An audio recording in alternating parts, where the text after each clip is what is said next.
اور متقی پرہیزگار اللہ تعالیٰ سے محبت کرنے والے تقوی اختیار کرنے والے حضرت سیدنا صدیق اکبر رضی اللہ تعالیٰ عنہ جب کفار مؤذن اول بلال رضی اللہ عنہ پر ستم کر رہے تھے، اتنی سختیاں کر رہے تھے، اس ٹائم کیا کیا حضرت سیدنا صدیق اکبر نے بھاری تعداد میں بھاری قیمت دے کر حضرت سیدنا بلال رضی اللہ تعالیٰ عنہ کو آزاد کرا دیا۔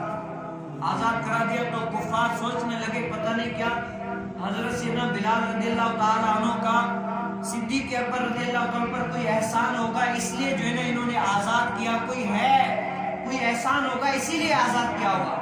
لیکن کیا اللہ تبارک و تعالیٰ نے فرمایا نہیں، وَلَسَوْفَ يُعْطِيكَ رَبُّكَ فَتَرْضَىٰ۔ کیا یہ اللہ کے خالص جو بندے ہیں نا، یہ کسی کے لیے کام نہیں کرتے بلکہ کس کے لیے؟ اپنے رب تعالیٰ کی جو ہے نا قرب پانے کے لیے اور اپنے رب کی رضا کے لیے اس نے ان کو خرید کر بھاری قیمت دے کر آزاد کر دیا۔ اور کیا ثابت کیا کہ اللہ تعالیٰ کی راہ میں جتنا دینا ہے۔